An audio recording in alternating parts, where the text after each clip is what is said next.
Hey guys, what's up? Welcome back to my channel. Today I'm transforming this space right here, and I thought I would take you along the journey with me.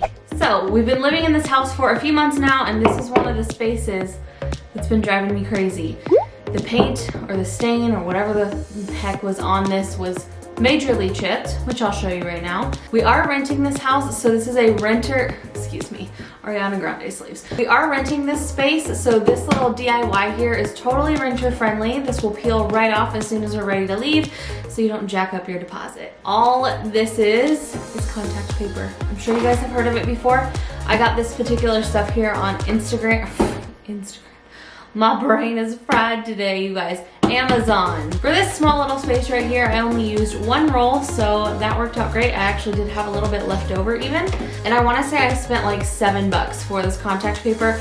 And as you can see in the before and after, the results are dramatically better. Adding some white helped so much. All of my countertops and cabinets are very, very dark in here. This can be stuck to so many different surfaces, it's unreal. This is stuck onto wood right now, as you can see. I've also seen this stuck onto different countertop materials in older apartments or homes that you're renting to kind of spruce it up and give it a fresh look. So anyway, that's all I wanted to say here in the beginning. So if you guys want to see how to get a brand new desk out of one that looked like this before and this after, then just go ahead and keep on watching. Also, don't forget to subscribe to my channel. If you're new here, I would love to have you join the family.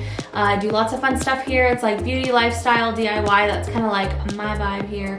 And like a little sprinkling of plant stuff, gardening, house plants, all that good stuff. So anyway, hope you guys enjoyed this video and stay tuned for the results. All right, keeping it real, this desk is a catch-all. We always have craft stuff over here, things that really have no business being on this desk. I think we all just kind of don't like it. It's a big eyesore, so we just put stuff on it. So what I'm doing right now is wiping it down, getting it good and clean. We're gonna turn this into a little bit more of a design element for the kitchen area, cover up all these nasty little chipped areas that just don't look very nice, and we're gonna make this a really fun and inviting spot. This is the contact paper I chose to use. They have this on Amazon in a bunch of different finishes. I've seen black marble, I've seen wood finish, so they have all kinds of things in case the white marble isn't your jam. Definitely give it a look and see if it's something you might want to do.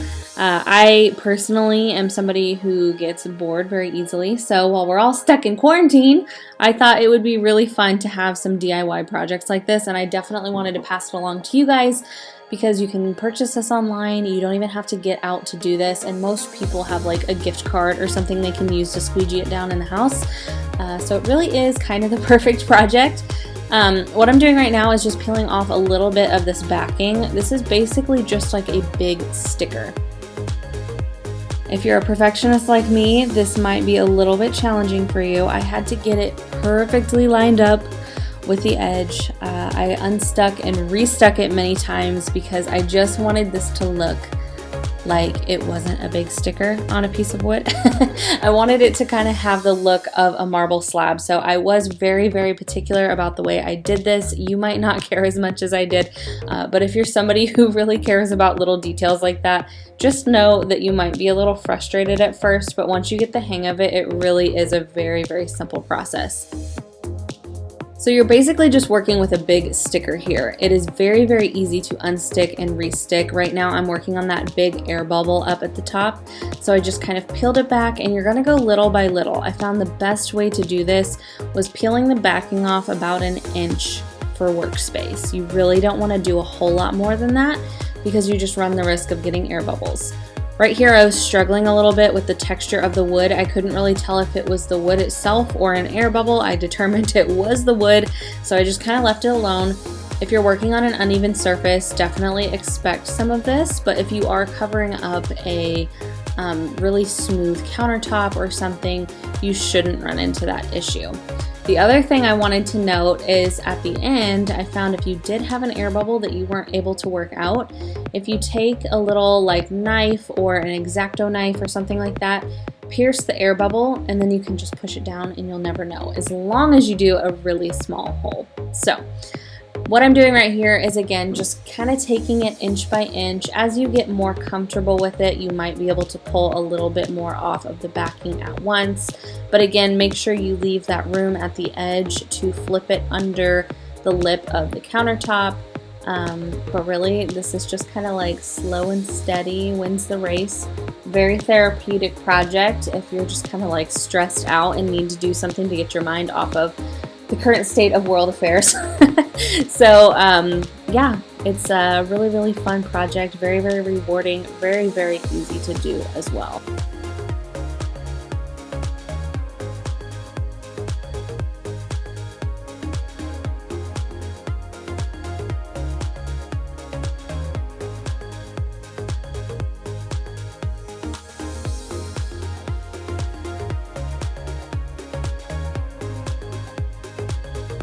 Alright, so now we've made it to the edge.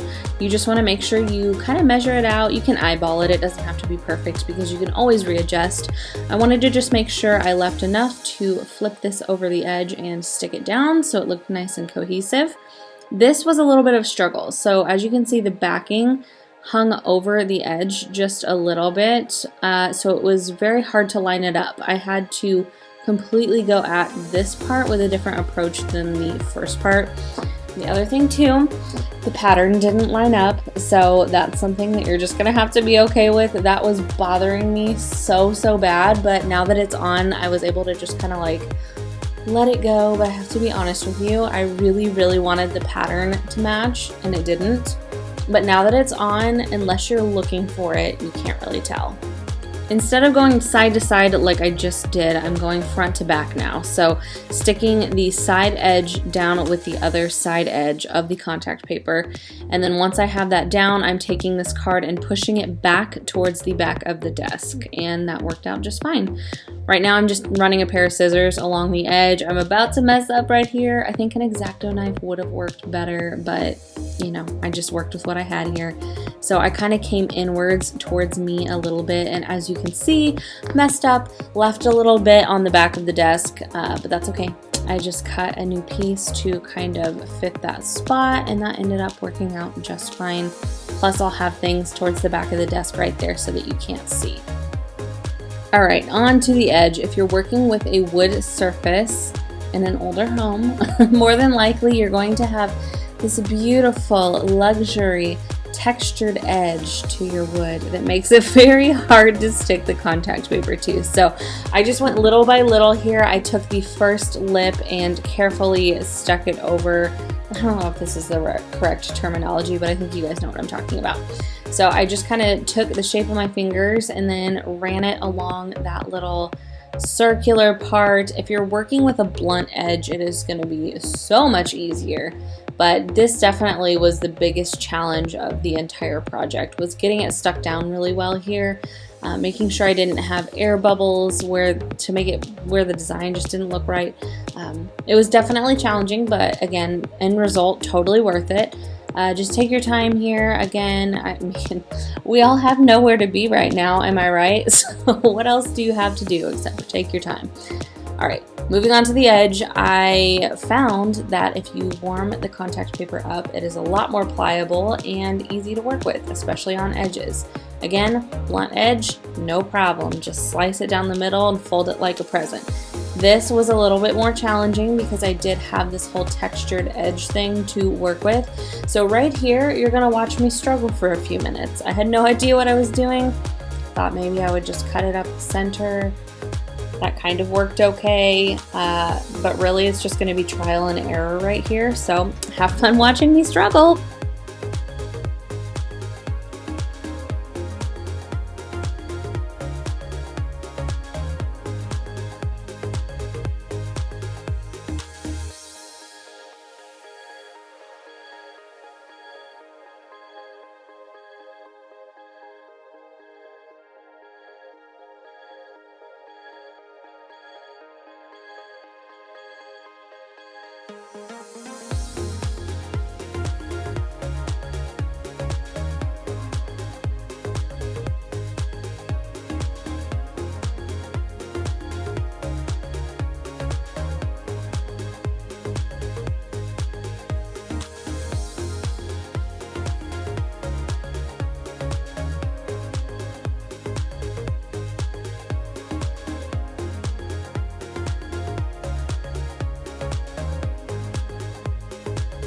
Not gonna lie, feeling pretty accomplished at this point. Look at that edge.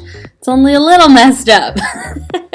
So I just tried to heat it up to get it to look as nice as possible, but really, if anybody's gonna be looking at your edges like that, they need to back up anyway. So here is the finished surface. Now I'm gonna reload it with all my stuff. I like to keep my Google Home right here, and then I have a really big faux marble cutting board that doesn't fit anywhere in my cabinets, so I keep it right there. Of course, you know I gotta add my house plants. Ooh, I just love them, so cute. Yeah, so I'm thinking about doing a houseplant tour video soon. Let me know if that's something you guys would be interested in. Adding a little magazine for, you know, just that extra little cozy feel. And here is the final result. It's so much cleaner, so much nicer looking, and it adds so much brightness to the kitchen. These cabinets and countertops are so dark, and I just love what this did for the space. So I hope you guys try this out for yourself. If you've got a problem area anywhere in your house that you're wanting to cover up, 10 out of 10 would recommend. Don't forget to check the link in the description box down below for where you can buy the contact paper.